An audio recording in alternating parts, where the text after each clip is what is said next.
We've not had a former DWM editor on Something Who before. He's just a man.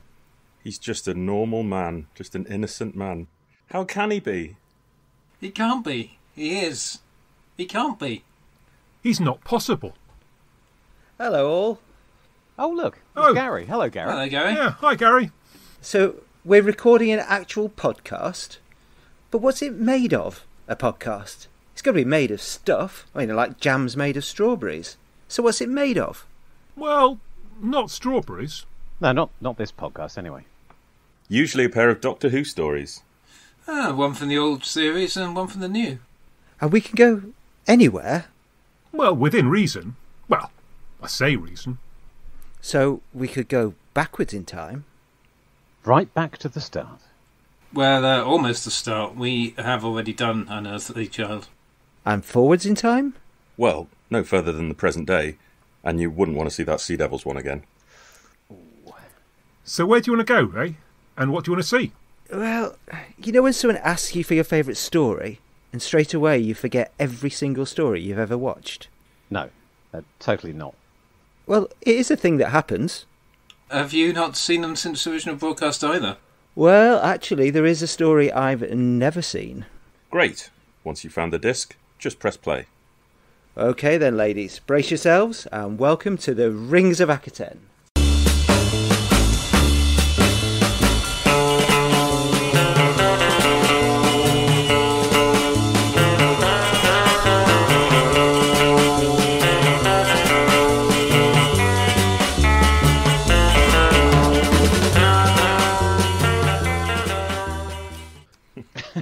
Hey! Yep. There's another one I do that's made of strawberries, but it never really took off. Is that your jam?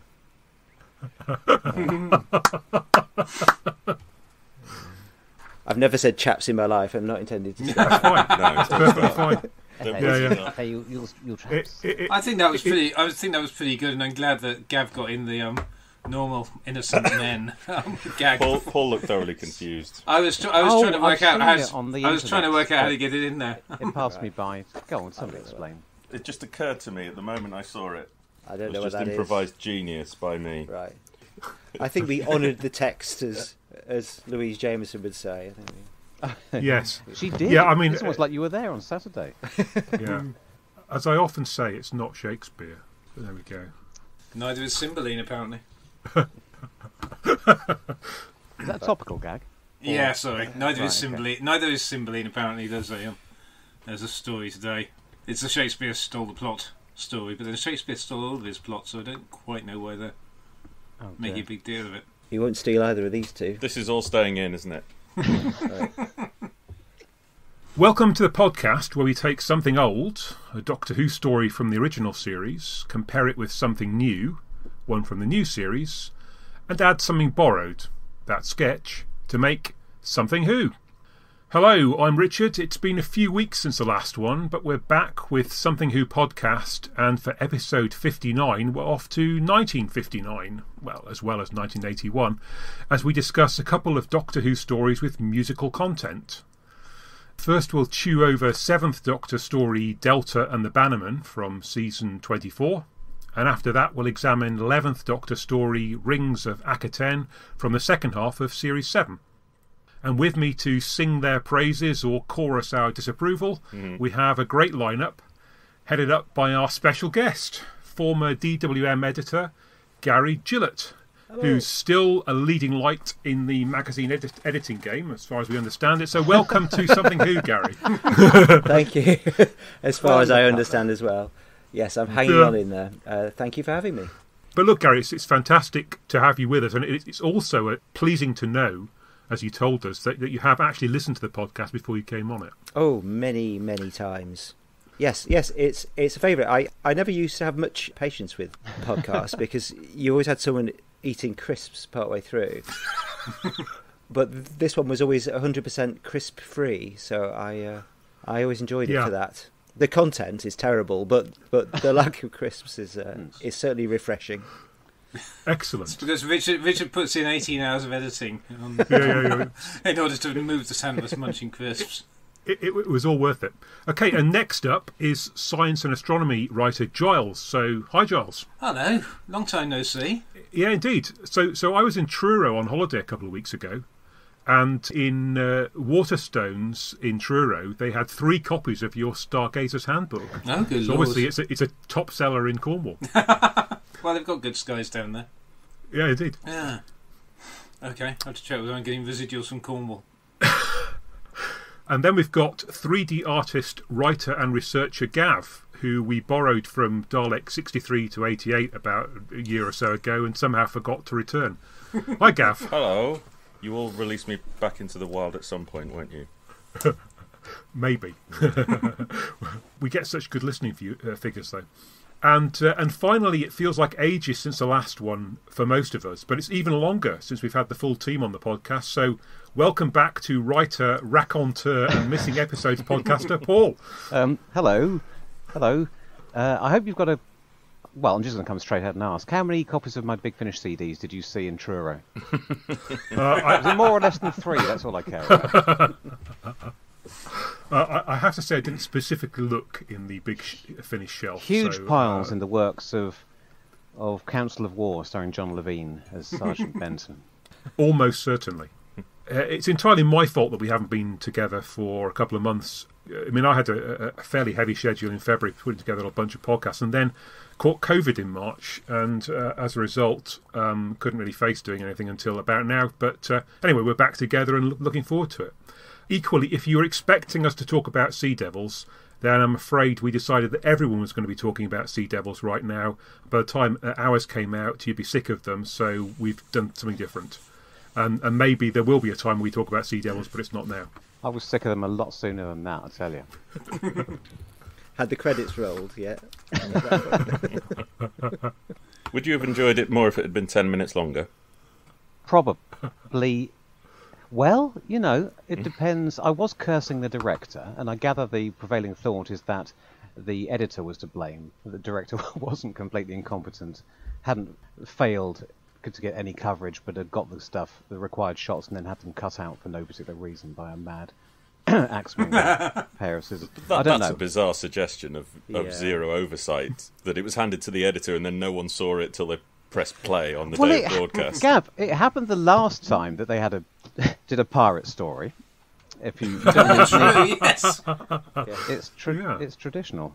They all get drunk on rum and just go at it with a slice them through the videotape with a razor blade.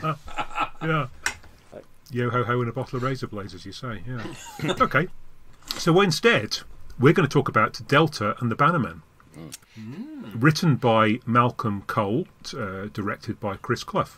And perhaps we'll talk about how we all came across it. I mean, for me, November 1987 was my first term at university, and my friend David Matthewman had a TV and VCR, so that was essentially how I saw it. I think David's still on the fringes of fandom. I heard his name mentioned by Toby Haydock on one of his podcasts. Is he related to Scott Matthewman? I wouldn't know. Okay. One of the old fandom families, lasting generations, handed on from generation to generation. Afraid. But if anyone knows, then don't hesitate to tell us. Don't hesitate to jump in, one of you. I thought you were rambling to the end of a story about VHS copies. No, that was it. I'm afraid. Okay. I was 8 years old. I barely remember it, and my dad and I must have both thought it was rubbish because we taped over the ones that we didn't like. So it would have been sacrificed for something better like Silver Nemesis. I don't know. Yeah, I can remember that risk. We could, at this point, I was 16, at this point we could afford tapes to record the whole season, but in previous years you had to play the sort of risk game where you went, you'd read the little write-up in the magazine and think, is this one going to be better? And you'd take the lottery and you'd take your copy of Caves of Androzani and wipe it over with Attack of the Cybermen, wouldn't you? And then you turn around and there was no going back. But for Delta, I was 16, and I think with a lot of people around that time, there was just such an immense sense of relief that it wasn't what we'd had the year before, that there was a sense of kind of hope and a sort of freshness to it.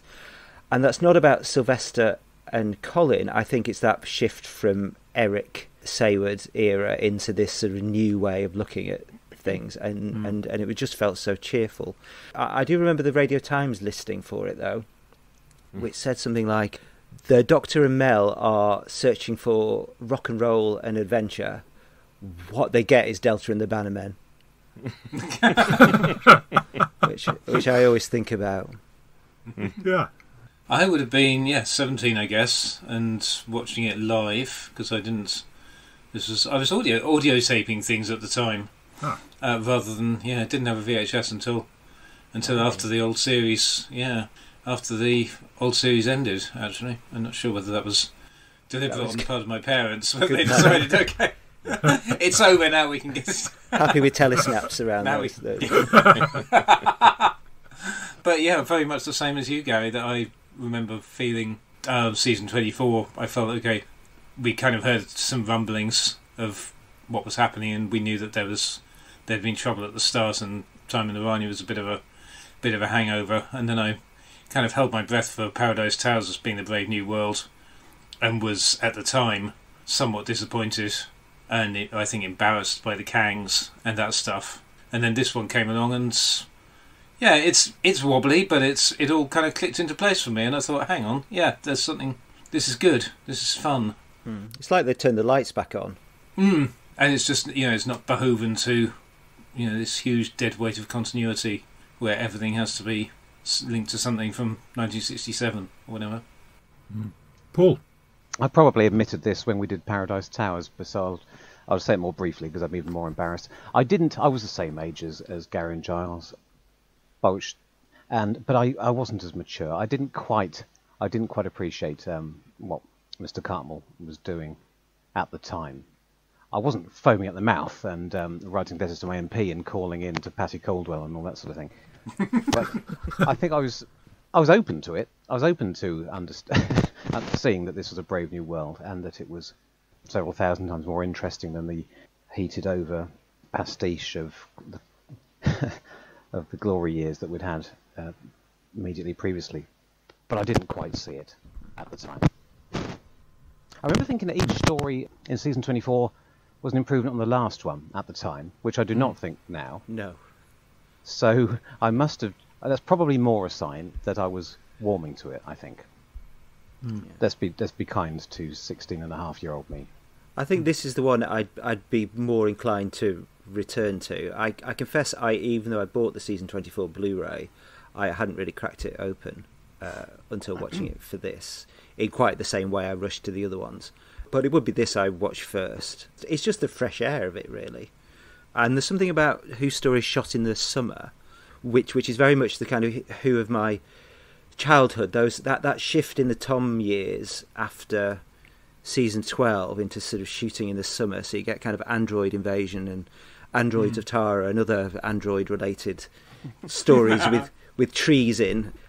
All those things, it always had that kind of vibe, and then it kind of plunged back into a sort of winteriness again with Colin, and here we sort of return to summertime, and clearly the cast are having an absolute ball away for kind of 3 weeks, and this sort of jolly on Barry Island, and that really comes across. So yeah, even then I kind of felt like, someone's enjoying themselves making this programme. It's funny, if you want a Doctor Who story shot in the height of summer these days, you have to wait for the Christmas special, don't you? Yes. Yeah. You get weird, creepy version of it, like in Amy's Choice, where they're trying to do it, and there's like really obviously stuck-on plastic plants around the doors. Yeah, it doesn't work that well, but I suppose that's maybe part of the dream scenario of that, maybe. Or maybe not. Anyway, I digress. Yeah, so I had form with holiday camps in the 1980s because at some point I went to Pontins in Prestatyn for a brass band contest. Yeah, I mean, it doesn't look like this particular holiday camp is all that well maintained at the point at which they're doing the filming. I mean, I think someone's gone around and done a sort of slap of paint around the place, but it definitely looks a little bit rough around the edges. And Couldn't afford a lawnmower, apparently. Yes, it's my memory of Prestatyn is that it was, it wasn't all that splendid. But then, I guess these things were put up in the 50s, and they were fantastic in the 50s for working families, and maybe by the 80s they hadn't had a lot of love lavished on them in a couple of decades. Do you know the Larkin poem Sunny Prestatyn? I don't. Oh, I'm not going to recite it now. Everyone go away and look it up. It's okay. Add that in the liner notes when this is released on the box set form. I think the holiday camp is quite... The whole of the location feels like an extra, like a big part of the character of the piece. It's almost the star of it, I think. It couldn't work if they didn't have that very real place. And I think they found it just on the cusp of even that was about to be transformed to a more modern thing. So I had a feeling they were revamping it all about to. Yeah, you get things like that laundry room scene where it's absolutely piled high with sheets in plastic bags that no one would dress that set in that way. So it feels really sort of convincing, and those scenes, particularly in part one, are kind of really well shot. All of part one, I think, is particularly strong. It's got this sort of massive cast, and it gives them all a little bit, and sort of nudges everyone sort of closer in. But it's after they kind of arrive in that kind of frames the entire piece, and they use it very well, I think. It's strange that they commissioned a script which was so heavily dependent on such a specific real-world location. The first of their all-location stories, they didn't even have a history of doing that sort of production, did they, before? So it's interesting that they took a bit of a punt on it. I bet that J&T knew a bloke sound like him. He'd know the bloke who ran it, got it sorted out. Isn't it quite a late decision to split the production of these 2 3-part stories into all studio and all location? It's not even, they weren't even commissioned that way, were they? I think the late decision was that Studio One was going to be the comedy one, and the location was going to be a big, serious adventure. And as they were working on the scripts, they both sort of skewed the other way, and so ended up sort of swapping them round. So this ended up as a big sort of comedy chase, whereas the real earnest drama was saved for Dragonfire. The real study of the human condition was held back for the season finale. Is my understanding. Yeah. But they were faffing about over who would be the companion, of course. Yes. Really, up until going into studio on Dragonfire. Though they must have decided before that because they didn't record a joining scene with Ray, did they? No. They could have gone back and done a Fraser Hines on it, presumably. Yes, they could. They only needed to step inside the doors of the TARDIS, and they could have tacked it onto the... Yeah. Because the TARDIS scenes as well were shot with Dragonfire, weren't they? He says, suddenly pulling this information from nowhere. So there you go. What do we make of Ken Dodd? What did we make of Ken Dodd then and Ken Dodd now? Well, I was against it, I would say, in 1987. I didn't really think that there was any place in the universe for Ken Dodd, but now I think it's all right. I wish they'd bothered to put a light on him when he's walking up, because he's sort of, that him being so much in shade, you can hardly see who he is until he turns. Maybe there's a method in that, but it seems a bit odd. One of the few nice shots is when he's in profile and blows the party streamer thing, and you can see it pop out in shadow. Right. So I don't mean to be quite so dismissive there of the rest of it, but that justifies having him in shade, Richard. So no, I'm afraid I do not accept your point. I remember being somewhat horrified, I think, when the casting was announced. But I think I thought at the time that it's fine, it's perfect casting for the part, as written and as played. So I've never had a problem with it since it aired. It's interesting that on the season 24 Blu-ray, Sylvester McCoy suggests that Ken Dodd made a mess of it, but actually, viewing it just the other day, I thought it was fine. So I'm not quite sure. How could he have done it differently? We should ask our resident Liverpudlian. Yeah, you're not in Notty Ash, are you? Not even Liverpudlian. Well, near as. When I was 8, I received all my opinions from Paul Jenkins. Hi, Paul, if you're listening. He was a couple of years older. He won't be listening. And he said it was a dreadful idea and a terrible thing and a travesty. I don't remember beforehand. Yeah, Once yeah. you've seen it and you see that he plays it exactly as written, it's written. I mean, it's not necessarily written as a guest star part, is it? But it's written as a flamboyant part. So you either hire Laurence Olivier and tell him to play it like that, or you hire somebody who has that naturally. I mean, watching it this weekend is fine. It's absolutely, there's nothing wrong with it.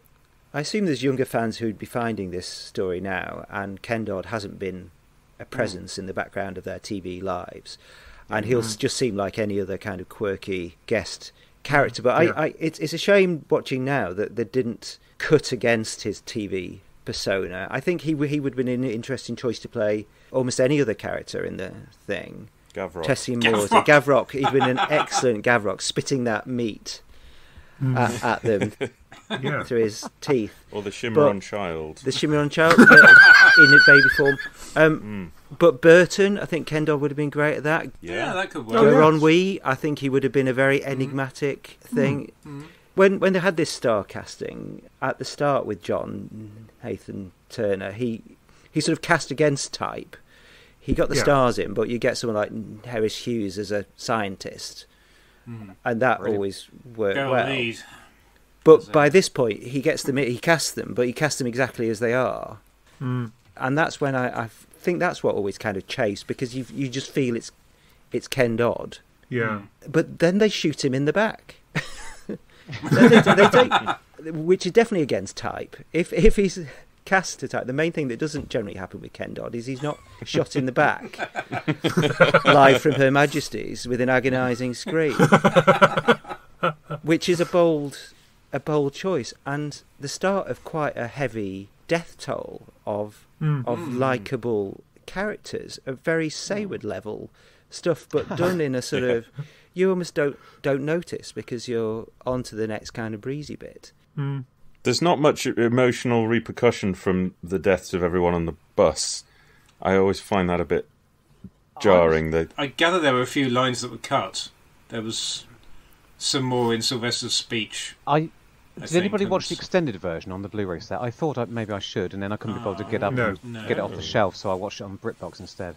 Yeah, I don't like extended versions. I'm against them. I don't know.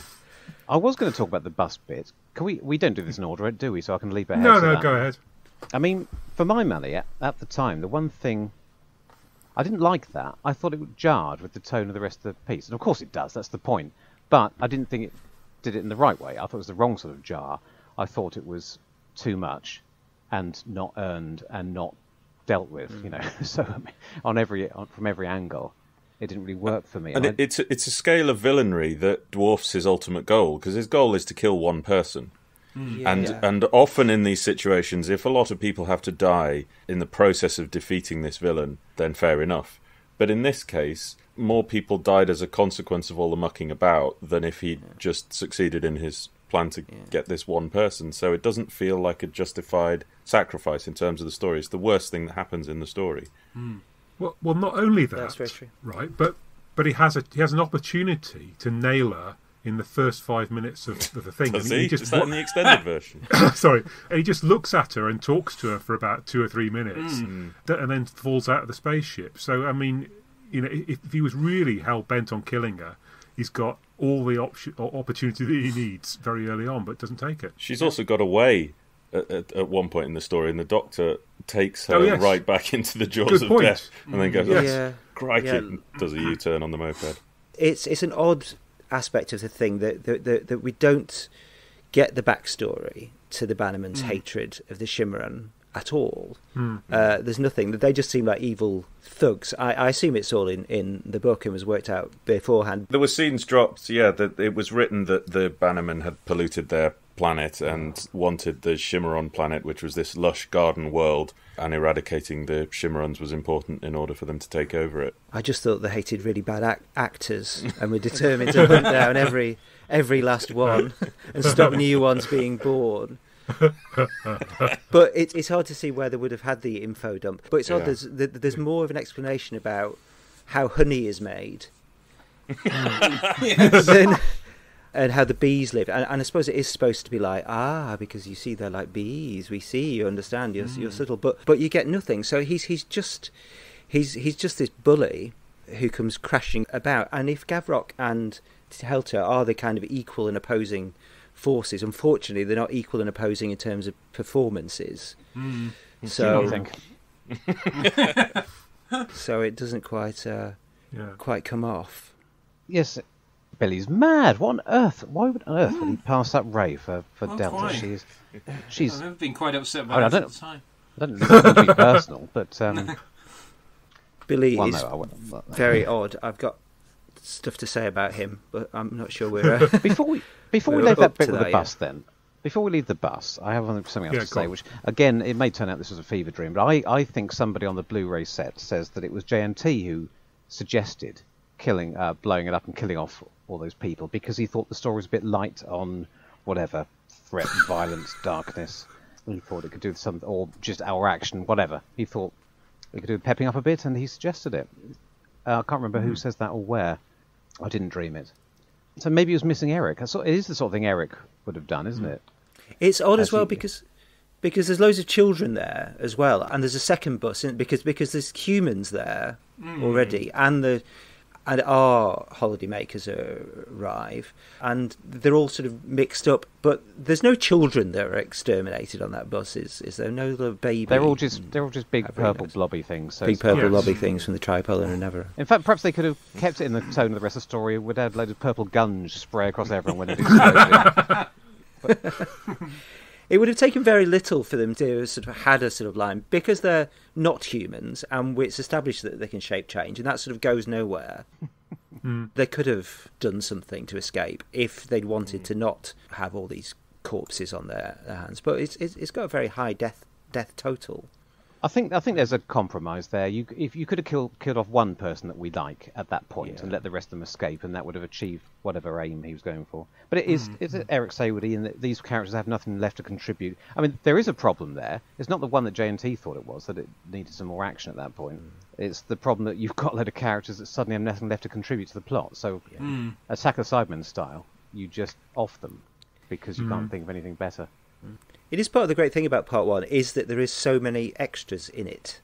How inhabited it feels compared to the old show and compared to the new show where they don't centre. It's really full. The party scene feels like a party. There's people running everywhere, and the whole thing has this like company production feeling, sort of summer show. There's these sort of eager young cast and these older turns. It feels like that sort of seaside specials thing going on. It just needs like a knife throwing act or something to sort of. It's got that. It's got a real life to it. It feels inhabited. Well, Yvonne and Barry Stewart Hargraves, because it's funny they don't make more of the Yellowcoats. Really, I mean, I suppose we have one speaking Yellowcoat part, but given the Heidi High reference, but it would have just been too. It would have been too crowded, wouldn't it? I guess there's a lot in there, and if there were 4 parts, they could have done everything justice. I'm never going to complain about something having too many ideas. Well, all right, maybe I probably will one day, but you should remind me I said that when I do. And now, I really like the early part of the story, and I feel like it's a shame. I also think some of my other problems with it, I don't want to fall into the trap of rewriting it into what I would have done, but I think if it had been... The story gets more enclosed in terms of the characters as it goes on, and if it had stayed enclosed in terms of location, the big digression to Garongwi's house in Part 3 is completely irrelevant. It doesn't go anywhere. And so if we'd ended up trapped in the holiday camp, maybe if we'd had more zooming around the countryside early on and end up more focused. That's what I was going to say. For me, it peaks at the end of episode 1. That's when it's got all its ingredients in the right places. The potential is there, and there are scenes that are warm and charming, and the dance is lovely. And then mucking about in the laundry room. That should have been the whole story. It should have been, I don't want to say base under siege, but fundamentally... Camp under siege.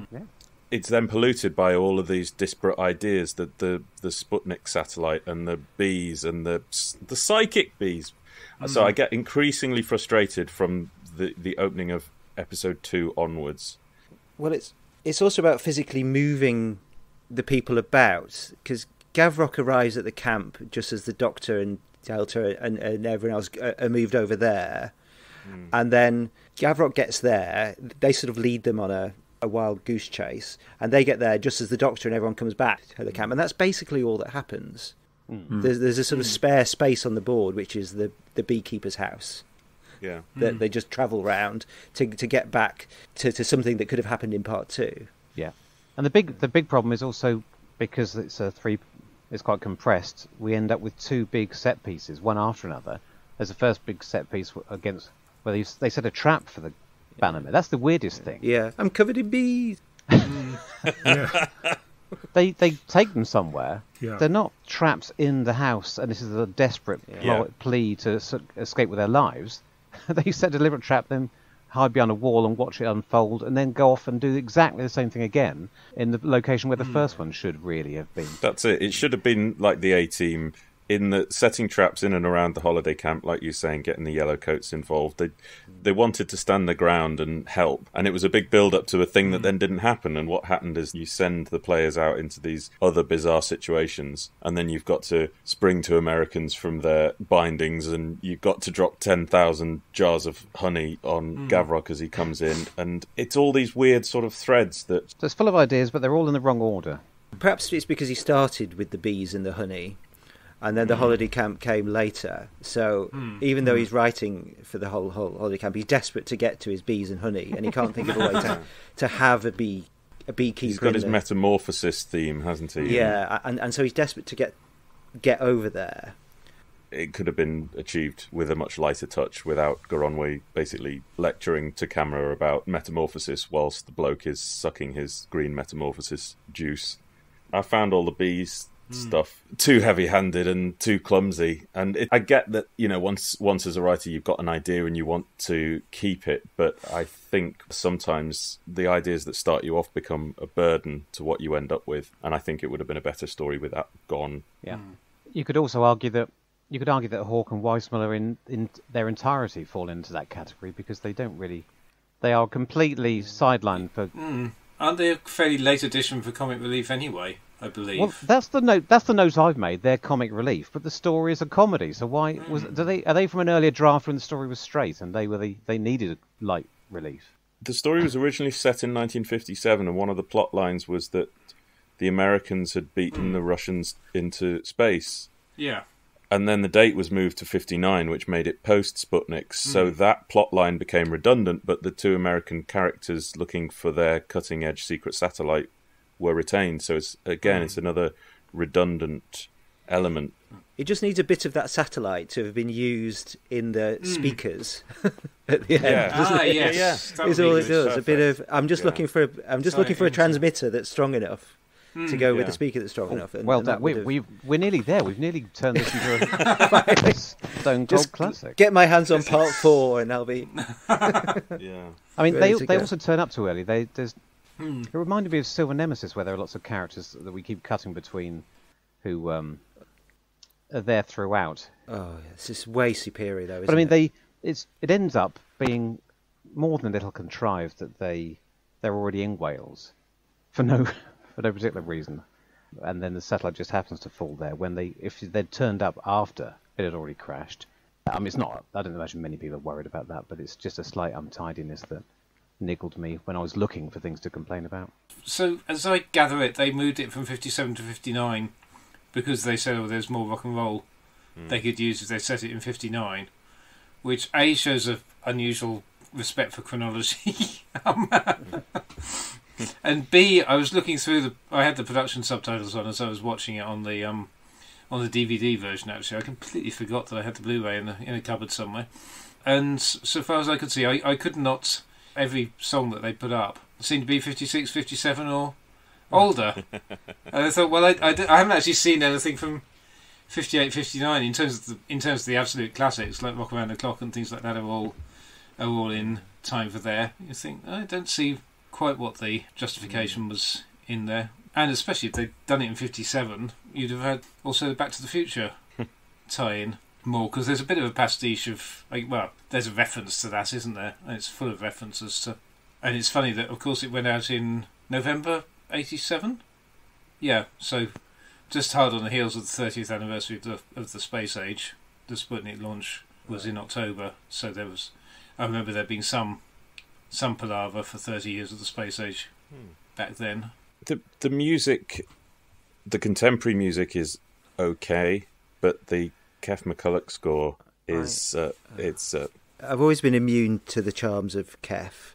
yeah. It's always so shrill, and especially when paired with this shooting on video, it really adds to that kind of student film feeling you get. But here I think is the only story where it sort of works in his sort of synthesized twists on the period music does help sort of almost glue the sci-fi into the period a bit more, and it does carry on. He'd have been a great composer for something else. I'm not sure what, but it always kind of just sat on top of these stories to me. There are a few moments where I think tonally the music is not appropriate to the scene, and that doesn't help as well.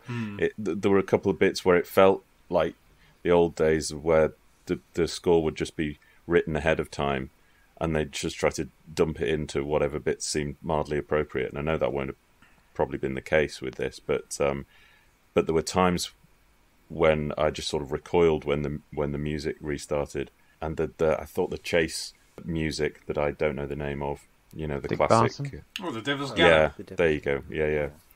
That was too much for me. Too much. Sacrilege. Best moment in it. I don't know. At the time, I remember thinking that was like I can remember physically recoiling as a embarrassed 16-year-old. But now I thought that was the best moment in it. Now it's like, oh well, you might as well do something, mightn't you? You might give it something, do something different. Well, yeah, or just more stabs of his space. Yeah. There's a slowly moving spacecraft music, which is what I always think of, whether it's the Dalek shuttle or that cyber ship or this Bannerman ship, sort of spaceship slowly rising into the sky. Dang, dang, dang, dang. Oh.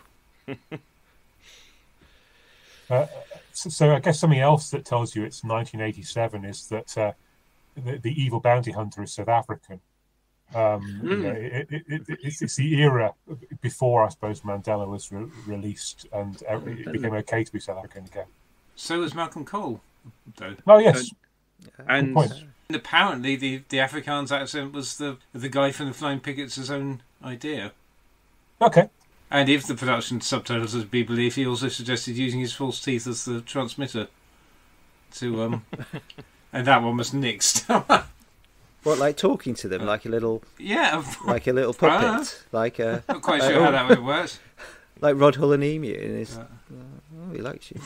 I think he's good. It brings me to Ray, that end of part one, and this thing about how Ray might have been a companion, which is and one link between the two stories that we're watching is it strikes me how pretty she is in the same way as Joanna Coleman is pretty. It's the same very doll-like beauty, and she looks absolutely gorgeous. But it would have been great to. She's very subtle. She's subtle compared to Sophie coming in to sort of take that part, and particularly against Mel. When you reach end of part one, and over there the baby is hatching, and Mel is doing her massive scream.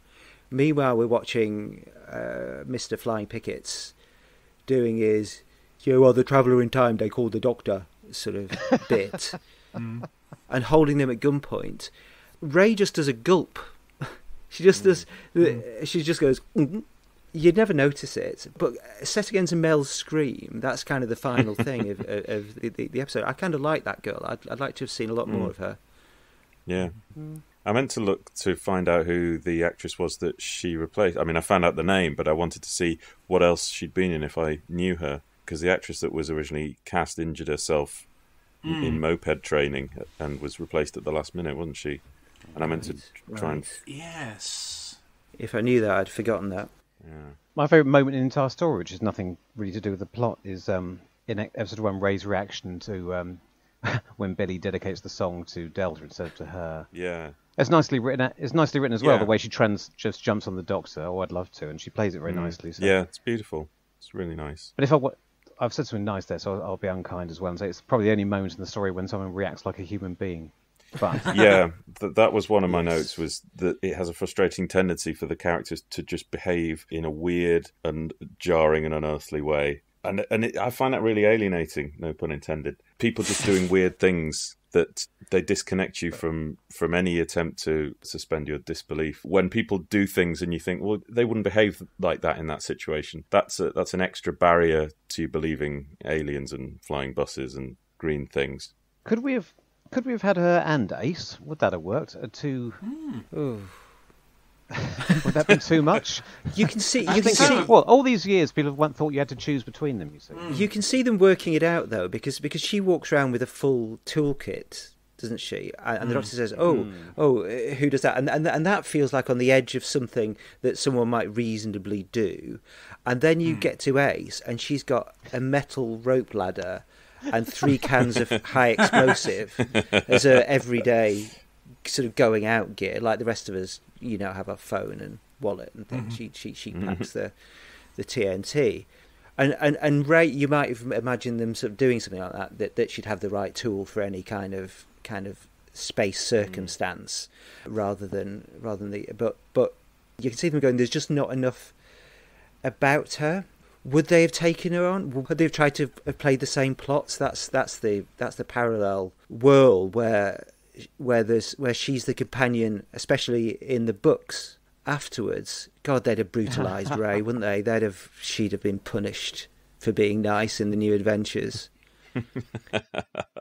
And that motorbike would have been travelling through time with Doctor Who in the sidecar, wouldn't it? It would probably have been sentient by the time they were finished. Vincent would be travelling. And this is my new companion, Vincent. That would be what they do. She could have, in Remembrance of the Daleks, she could have taken the Dalek apart panel by panel with Alan Rickens. Oh, you can't do that with the Emperor Dalek, Doctor. It's just too big. Sorry, that was my South African again. It was very big in 1987. It's about as convincing as hers, so yeah, it's very good. It's funny that, Paul, you're the big finish guy. Why have they not brought it back? You'd think that was good question. Yeah, you'd think that was a box set waiting to happen. Go and pick up. Oh, that's a thought. She was 18 then, wasn't she? So in the present day, she'd be in her 80s. Right? They could get her in Torchwood. In the present day. I see what you mean. Yeah, Dame Sian Phillips, I think, would be the Welsh actress of her age. I think she'd be right up in a Torchwood box set. Well, I'll get on the blower to Jason Hay Gallery. For all the people jest that Big Finish have picked on every tiny minor side character and given them a 16-buck box set, it's not entirely true, and they've missed some really obvious ones over the years. And I would have thought she was well up there. I would I'd theme it and have a box set of the Almost Companions. I think with the actors in general, I think pretty much everyone pictures it right. It's just such a shame that at the centre of the supposed love story that's meant to be the heart of this is Billy and Delta, who are the worst planks in the whole thing. Insipid. Before they make me turn green. Sorry, that's a terrible. Don't know why I shout over you for that. I'm fascinated by their date in the countryside, but before we get to that, I think we need to tackle the matter of the baby that they take. That's a bold choice. It really all falls down. Oh my God. And someone, and also, but it's all been thought about so well as well, because they've planned that baby grow, because it has the same hexagonal bee pattern that the grown-up costumes have. So someone was given that job in a few weeks to sort of knit that. And so they went in fully planning to do it that way. But you can't. It's one of those kind of elephant in the room kind of decisions, that you can't ever square. You can't ever let anyone see it who might know you, for fear they'll hold it against you. They'll hold it against you personally. It's really like, don't come in now, Mum. Moment, that baby. Isn't it? It strikes me that could have been very sinister. I've only just remembered Royal Jelly, the Tales of the Unexpected episode. Oh, yes. So, in the original... I was going to say the dark version of this. The version where this was as serious as Dragonfire. That could have been very very worrying.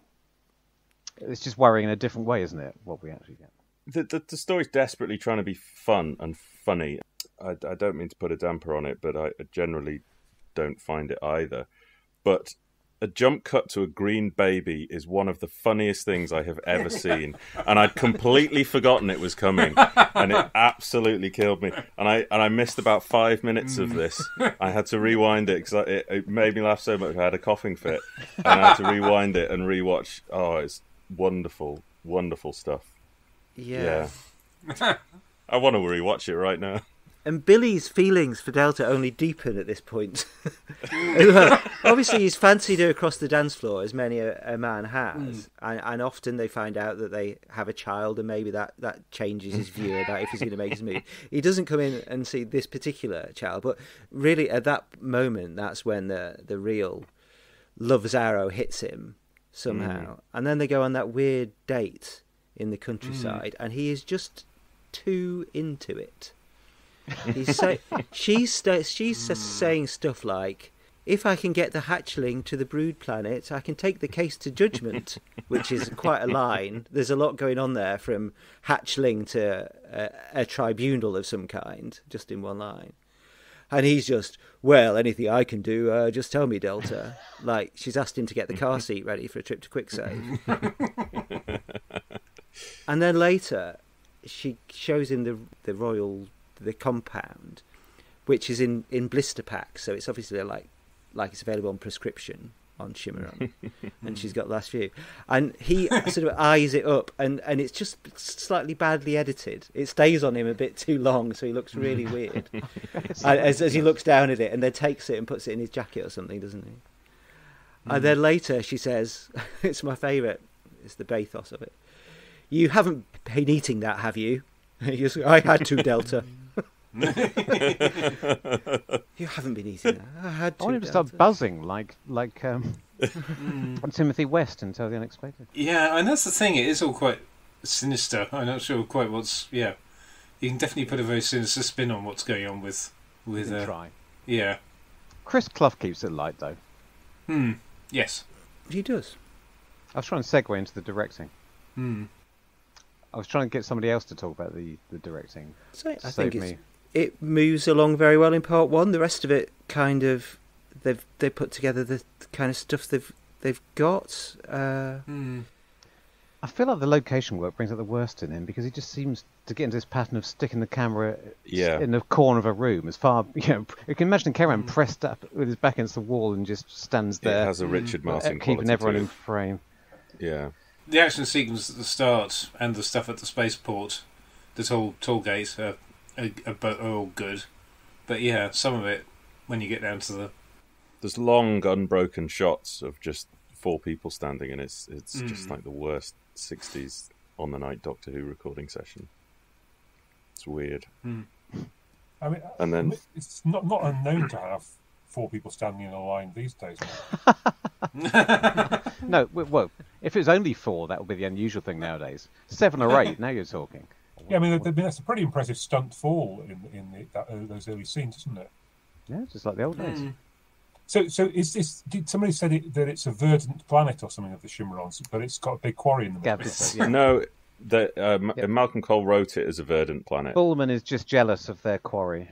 The idea was that was the allure of the Shimmeron planet, was that it was beautiful, and they just went. That's the second time in this series, because Time and the Rani is supposed to be set on a lush jungle planet, and the director said, "That's boring. No, if I set it if there are trees, nobody will believe it's another planet, and that it's not Earth. So I'll set it in a quarry, and then they will be fooled." Right, and bees as well. I suppose if it was a verdant world, that explains their kind of hive sort of thing, where they're going around like sort of tending all the beautiful alien flora. Is there an in-universe explanation for why the Shimmeron men don't have mouths? Or is that a production flaw? I genuinely don't know. Is that going to happen to Billy? I wonder. That would be a terrible, I hope so. terrible waste of a very pretty mouth. But it does go a bit strange for him, because he's now, it seems to be the only male, and there seems to be only two females, one of which is the daughter. Yes. And also there's a line where sort of Garonwi says, and I don't know whether this is supposed to point towards this, that says once the new queen comes along, the old queen's sort of left behind. Is it the intent that he thinks he's off with Delta, but he's really going to have to be kind of breed a whole new species with this, with her teenage daughter. Yeah. Is that what's happening? I'm not. Tonka's sticking up the honker. I'm not sure, but he deserves it. Yeah. I think. I hadn't thought that far ahead. I know this is a normal science fiction problem where if one member of a species survives, somehow everything's all right. They can carry. They've got a future, and you don't have to be. He's got a quarry to fill. He's got new to restock. All the males are green and blobby, and all the women look like human models. Is that right? Maybe. Really, really beautiful. It dilutes things a little bit when you've got shapeshifters in one scene that turn into humans, and then you've also got an alien race that happen to look like humans, but they're also members of that alien race that don't look like humans, because then you're in a very similar setup to the Navarros before and after being on the bus, and you're sold this idea that they're green creatures that then sort of metamorphose into normal-looking adult human females, whilst presumably the men do the reverse. I don't know. Well, they do show you a man, and then there is a speech in the story about the difference between queen bees and sort of drones and soldiers, and you think, so maybe that's what the man is. And then Billy, now thinking about it, he turns to look like the woman. Is he becoming a queen? When the doctor says, you have to be careful with interspecies something or other, he says. He even warns them. Is that it? Is that the end of the species now? Because I don't know. He's gone the wrong way. Is he going green? No, he's going silver.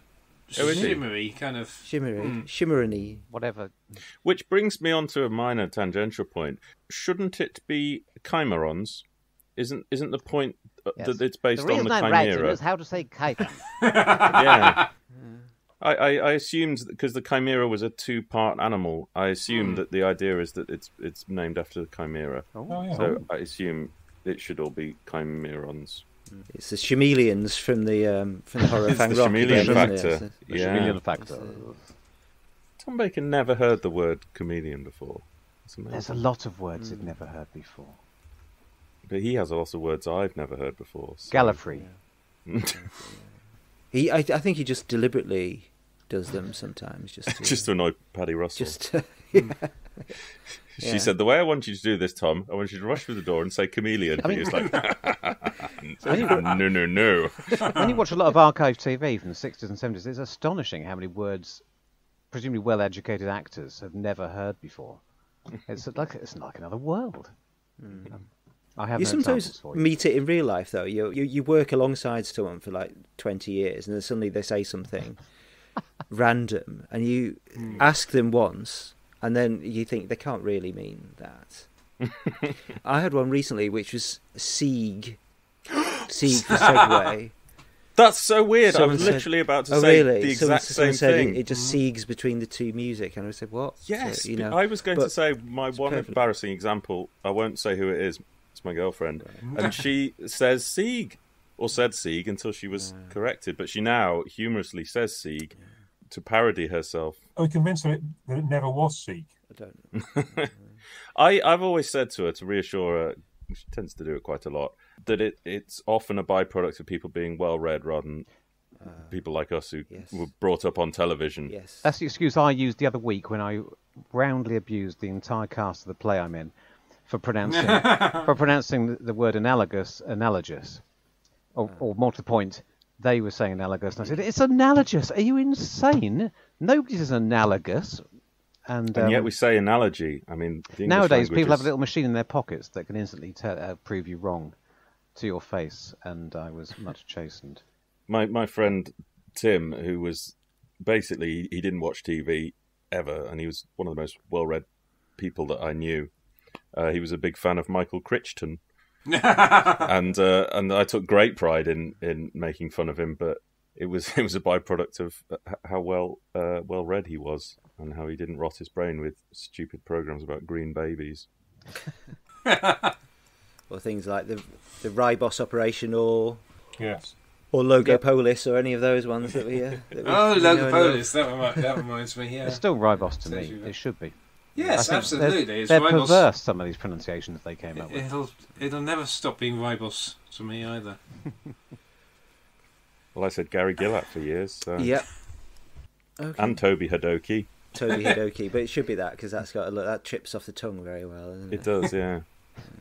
Well, you can't have a hard G and a soft G. That's just no. That's Tell that to a lifetime greedy. Tell that to a lifetime stammerer, particularly as well. Who had to explain these two things. It's just not nice. So Anyway. Talking of literary stuff, I mean, we've actually got almost a real literary allusion here, where Gavrock is hoisted on his own petard. He actually gets thrown up in the air by that sonic thingy-doo-dah, what's it? He is. It's very odd, just a bit of a token sort of trap that's put there for him to be hoisted on, though, isn't it? It's not real. Because the Doctor arrives and sees it, deals with it, and then turns it on again. So it's... This needn't have been any more terminal than the trap they laid with the honey. I mean, they could have just, it's just given them earache, and they could have staggered off, and they could have, our heroes needed yet another ploy, and it could have gone on for weeks. This story. It is Chekhov's sonic cone, really, isn't it? A classic literary device. We have to be grateful there's not a scene at the end with Sylvester on the electric guitar blowing the Bannermen across the, imagine him on the rooftop doing the full, Merlin sword, the Excalibur acting. So we've been saved that. Instead we get Fury from the Deep all over again, I suppose. Amplified screams or singing or something. Do you want a random observation?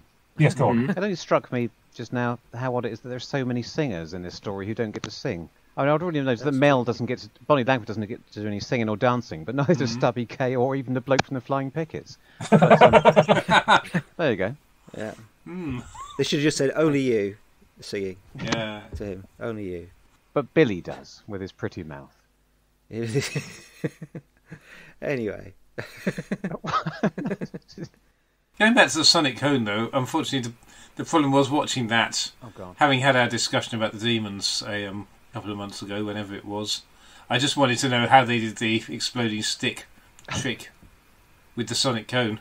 I think it's just a jump cut because I don't think you see the stick go anywhere near the pyrotechnics. Nothing so ingenious as... It's more convincing than the amazing jump cut when the bus explodes. Which I remember being completely bewildered by that the first time I saw it. The bus vanishes and the flower bed gives off a little wisp of smoke. Bit Rent-A-Ghost. Here's another random observation. On the making of documentary, they show that they've hoisted that bus for that effect when it not when it blows up, when it lands. They've hoisted it up about 20 feet in the air on a crane, which must have cost a bit, and they drop it, and it looks really spectacular. For some reason, Chris has zoomed in, so it looks like it's dropped from about 2 feet. And does not. It just looks like somebody's jumped on the rear end and bounced it a bit. What a shame! What a shame! That could have been really good, Chris. Actually, in keeping with the disappearing bus, it would have been good when Gavrock went actually, and it would have been in keeping with the story if there'd just been his smouldering boots left behind. Some slightly comical. Yep. Effect They needed like a that. tone meeting to make sure that. Everything... Some freshly roast ham, rather. Oh. In more ways than one. In more ways than one, yes. Honey roast. Did you do Honey the roast. ham? Honey roast. Right. Okay. Just checking. Excellent. That's it. That's it. This was the first time I realised what was weird about Gavrock's hands. I always thought that the actor just had really weird skin. And it was only this time I realised that the Bannermen have webbed fingers and that his weird wrinkly skin is prosthetics. Right. All Don Henderson's idea, apparently. Really? Yep. This story was everyone was throwing ideas into the ring. I remember having a spirited conversation with John Nathan Turner when we ran his memoirs in Doctor Who magazine.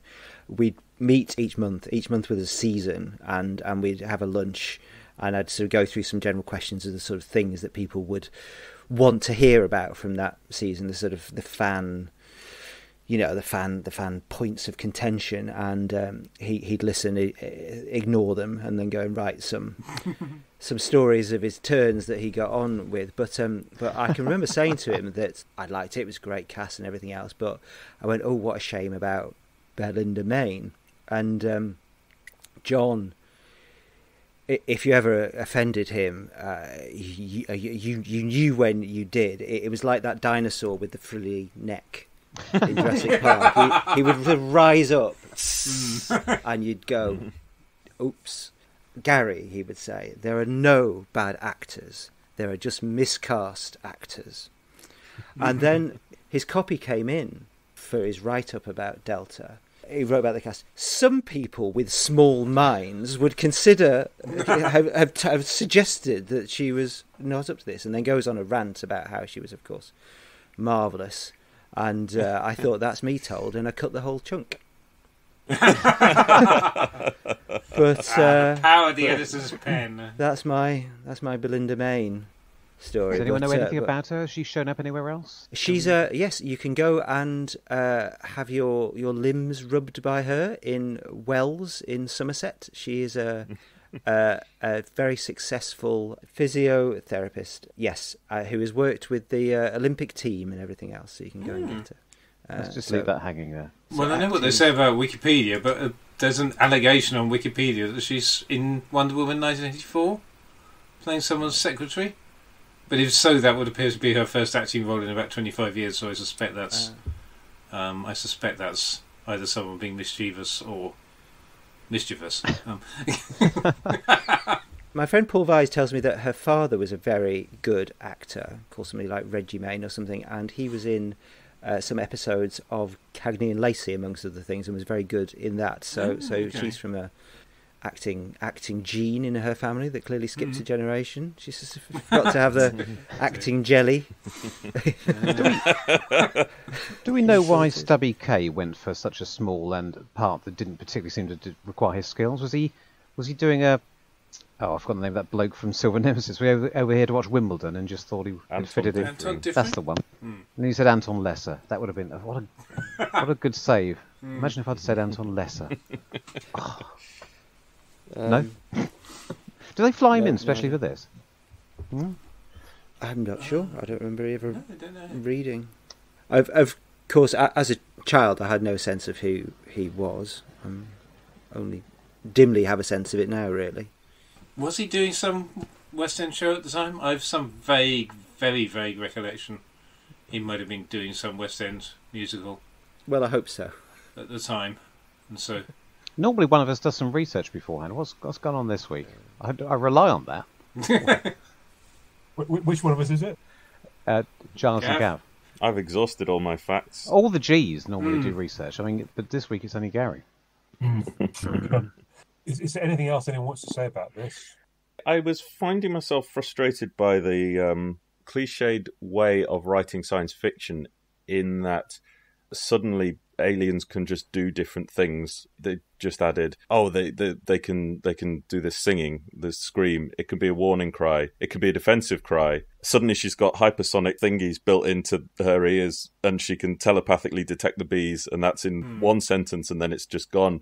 And it feels like a slightly naive way of writing science fiction stuff, of just sort of throwing ideas in, and most of them are inconsequential, whereas the 2 or 3 critical ones need to be sort of seeded better through the story. We have a lot of that these days, though, don't we? I mean, Flux was was just a pile up of and then there's a bit of this, and then and then there's a population inside a man, and then there's a shield of things, and then there's this, and then there's some tunnels that lead to different time zones, and this and this and this and this and this. So it's deeply unsatisfying. So here it feels like an almost organic, natural, perfectly reasonable, foreshadowed example. I think having sort of mentioned the space age stuff and the Heidi High, well, we haven't really touched on Heidi High as such, but it's sort of an obvious point of reference. The only other thing I was going to say is that I don't mind the kind of schlocky sci-fi side of it, because there's also, you could argue that he's writing a bit of a 50s B-movie sci-fi plot. Should have been giant killer bees in that case, but yeah. With the woman, the fantastically beautiful alien woman, and the in a jumpsuit, and hypnotising men and what have you. But I just wish they kind of lent into it a bit more in that case. Interesting. But I think that's the whole it's the tone meeting. I think that's sort of what's missing here. Can we say it was ahead of its time? And if they did it now, they would probably take all this wonderful potential and fully realise. Well, when I say now, I don't mean in recently. Not now, it wouldn't. In the modern era. Yeah. But it's quite like that. That line that I made fun of before. If I can get the hatchling to the brood planet, and all that sort of stuff, does feel like you could really imagine them doing this bee story now in the last few years, and they would have just done all of that completely. It would have been on that planet where there's just going. It would really, really, really have just done the B bit, the B plot, as it were. And they should have called it the B plot. Yeah. What this is actually, I've just realised what this is actually missing is a potty chalet maid. No, but because of the period and the strictures, not so much the strictures under which Doctor Who was made, but maybe the strictures that JNT imposed on it. It's the fact that Billy and Delta don't snog at any point. Do they? They don't, do they? Do they not? I don't. No hanky panky in the holiday park. No, I don't think they. Not on screen, exactly. And then A, that would be great, and B, it would be an opportunity for her to say, show me some more of this thing called kissing. And jobs are good. Far too recently, I realised the title of this story is a play on Echo and the Bunnymen. Yeah. But what they get is Delta and the Bannermen. I mean, it's a play on that in the same way that arachnids in the UK is a play on. So, it's not that close, is it? No, but also, I mean, as a title structure, we just had Time and the Rani, so something and something else just felt completely ordinary. I love the fact that they were worried that Delta and the Bannermen sounded too obtrusively like a pun band name, and they wanted to change it back to whatever it was, Planet of the Shimmer. Flight of the Shimmer. Flight of the Shimmer. Yeah, because they had misgivings about that title, which was a pun I failed to get. Well, if you hadn't realised that Time of the Rani is a play on Time of the Conways, and understanding that and unlocking the whole JVP sleep pastiche in Time of the Rani makes you look at the story in a whole different light. If you hadn't realised that, then I can't really help you. Well, you can tell us about that some other time. Yeah, park that. No, I'm going to... Shite, I've dug myself a hole now. Yeah. Real Police Box. Oh, yes. Oh, One of the very few. Yeah. Also completely preposterous. I mean, it's a Metropolitan Police Box in Wales. They didn't have them. In England. But it parked on a country lane. Yeah. What did they think they were for? Yeah. Doggers, I suppose. Perhaps it's the fugitive doctor passing through or something, and it isn't a real police box. It's the only thing. If it's not supposed to be there, then Pepsi the dog. I always like to see Pepsi the dog. Ah, yes. Whose career spans 80s TV. With a longer CV than Billy and Delta, I would imagine. Is it the only Doctor Who story to contain the words Allen key? I'd like to think so. Yes. I mean, I'd like to think so. You get the Van Allen belt, but certainly no other Allen keys. There's the house on Allen Road. That's the other thing, and that's it for Allen's. Yeah. Oh, Alan Bennion, of course. Allen, yes, that's it. And Tim Key. Yeah. So yeah. Yes, excellent. I was once paid £320 to write the labels for a 3D cutaway drawing of the Nostalgia Trips coach, and it took me half an hour. So I think that was the best earnings I ever made in the Doctor Who field. I think it was like £10. I think £10 a minute. I think you're hard pressed to earn anything in the attendant industries at that rate. I imagine even the doctors haven't managed that. So that was a very happy half hour while I jotted down Hellstrom Fireball engine and the like. I did the artwork for that. Oh well, there you go. Did you get paid the same amount? I'll tell you that. I was going to say, Gav's still hoping to get £300 cumulative earnings in the Doctor Who series. That DVD Files magazines, that was a golden time. That was a golden time. No one ever read it. No one ever saw it. But it was for price per word. It was pure gold, I tell you. And anyway, these things are important to the more avaricious. Well, yes, part of the work industry, we all look back and think of how much better it paid it was. Yes, Working in publishing is just generally a constant process of looking back and thinking, oh God, things were so much better paid in the past. Yeah. Okay, well, look, I'll finish off by saying it was 28 years between 1959 and 1987. It's now 35 years ago. Good Lord. Thanks. Yeah. Yeah, look, do you want to grab 5 minutes before we go and talk about the I next? think I may need a stiff drink after that. Yeah, same.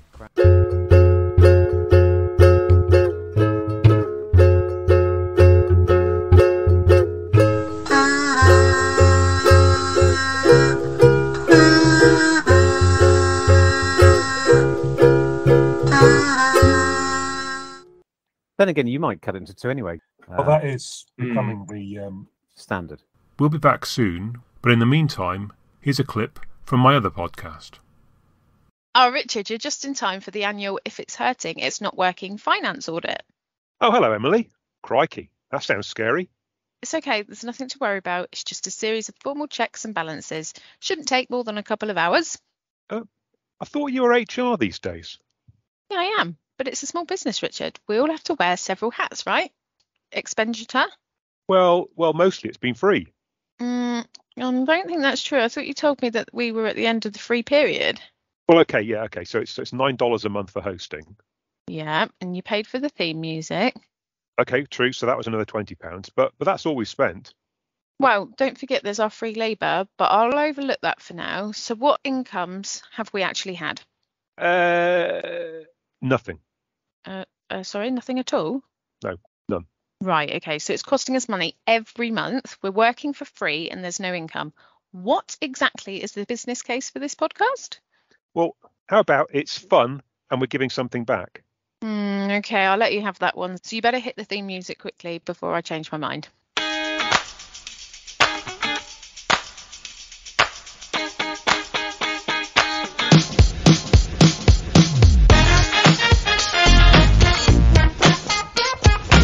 Hello and welcome to If It's Hurting, It's Not Working, our podcast all about work, why we work, how we work, and what makes a great job.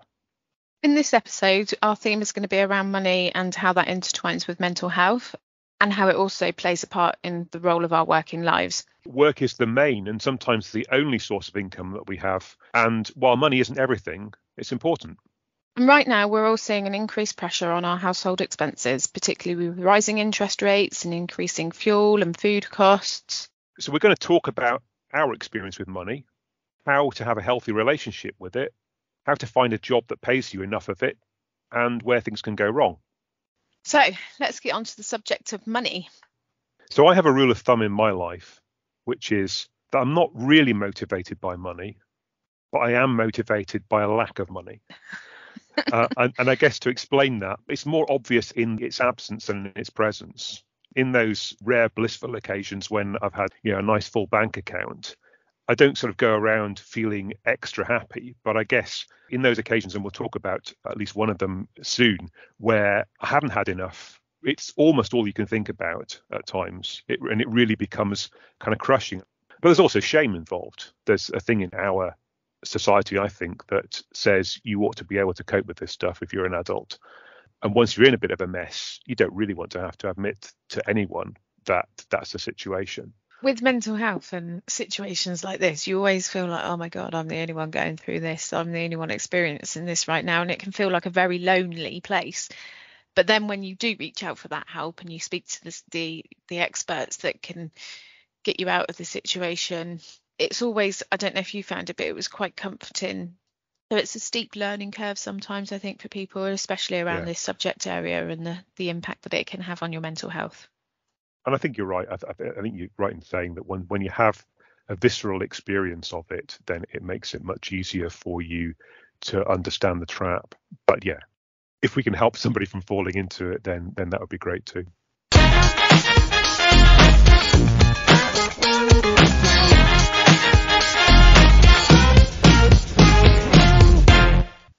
Yeah. So I think building on the thought you just had, which has also now gone from my head.